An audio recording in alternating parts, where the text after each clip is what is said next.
Ahmedabad school બોર્ડની 453 જેટલી શાળાઓના બાળકોને બૂટ અને મોજા આપવાની જાહેરાત કરવામાં આવી છે.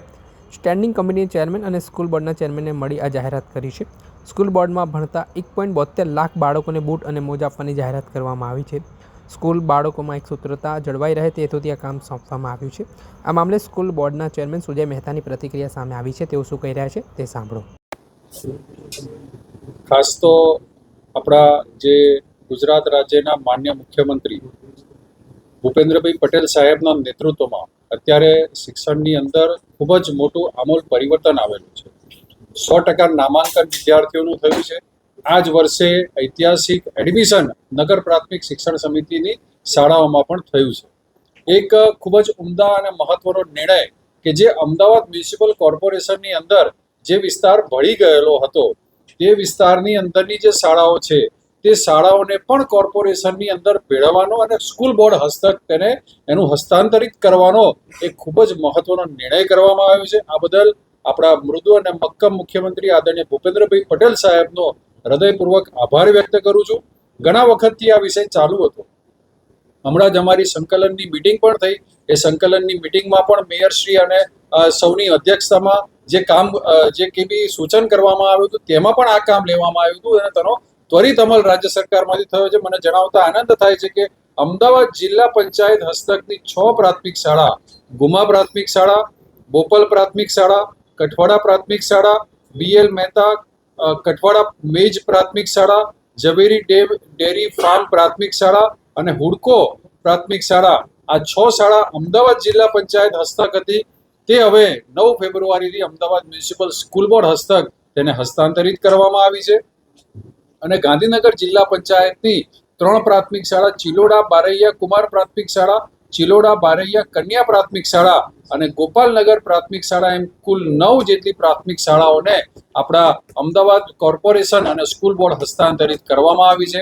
વિદ્યાર્થીઓને જે અમદાવાદ મ્યુનિસિપલ કોર્પોરેશન અને જે સ્કૂલ બોર્ડ અંતર્ગત જે કંઈ બી પ્રવૃત્તિઓ થતી હોય છે, જે પ્રકારની વ્યવસ્થાઓ, ટેકનોલોજીયુક્ત શિક્ષણ, ગુણવત્તાયુક્ત શિક્ષણ, સુવિધાયુક્ત શિક્ષણ અને તેની સાથે બીજી જે કંઈ બી ફેસિલિટી આપવામાં આવી છે તે વિદ્યાર્થીઓને તે પણ આગામી સમયમાં આપવામાં આવનાર છે. આ ખૂબ જ મોટો ઐતિહાસિક નિર્ણય છે. તેના માટે આપણા કોર્પોરેશનના મેયરશ્રી, તેમના પદાધિકારીશ્રીઓ, આપણા મૃદુ અને મક્કમ મુખ્યમંત્રી આદરણીય ભૂપેન્દ્રભાઈ પટેલ સાહેબનો હું હૃદયપૂર્વક આભાર વ્યક્ત કરું છું. આજે સ્કૂલ બોર્ડના જે વિદ્યાર્થીઓ છે મ્યુનિસિપલ શાળાના, તેમના માટે મહત્વનો નિર્ણય લેવામાં આવ્યો છે. કેટલા બાળકોને લાભ મળશે, કેટલો ખર્ચ થશે અને કયા પ્રકારની વ્યવસ્થા? નમસ્કાર.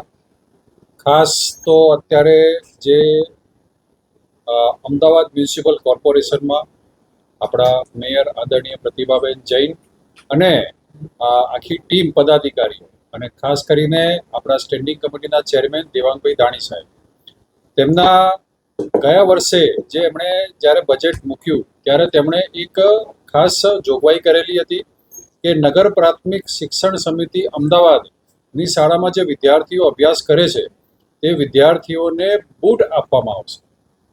મને આનંદ છે કહેતા કે તેમના નેતૃત્વમાં અહીંયા કોર્પોરેશનમાં જે કંઈ બી કામગીરી થઈ છે તો 0 બજેટ અંતર્ગત 5 કરોડ રૂપિયાની જોગવાઈ કરવામાં આવી હતી અને જે કીધું એ કર્યું.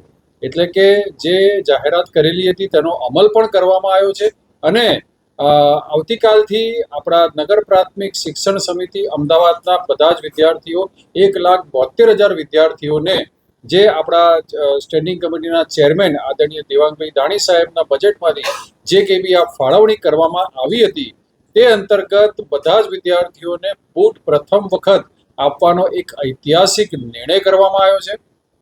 અત્યારે જો વાત કરીએ તો નગર પ્રાથમિક શિક્ષણ સમિતિ અમદાવાદની અંદર જે આ નિર્ણય કર્યો છે તે નિર્ણય કરવા બદલ અને તેનો અમલ કરવા બદલ હું મેયરશ્રી અને આખી ટીમને દેવાંગભાઈ દાણી સાહેબનો ખાસ આભાર માનું છું કે આ ખૂબ જ ઐતિહાસિક નિર્ણય છે.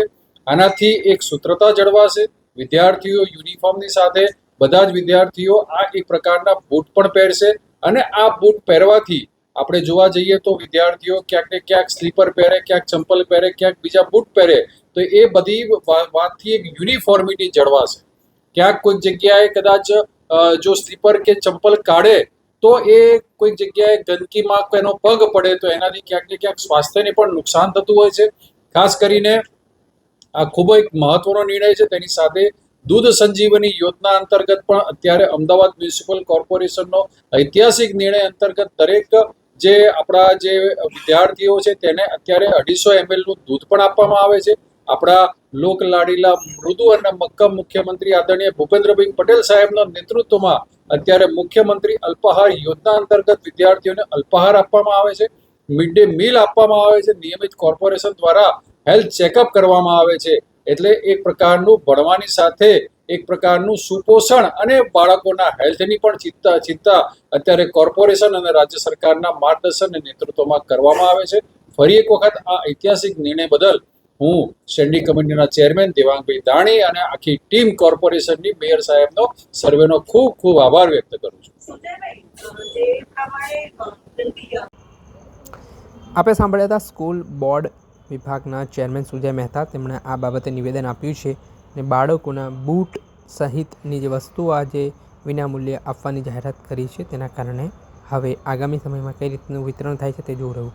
દર્શક મિત્રો, આવા જ નવા વિડીયો સાથે આપણે માહિતગાર કરતા રહીશું. એટલે એન કવરેજ ન્યૂઝ જોતા રહો.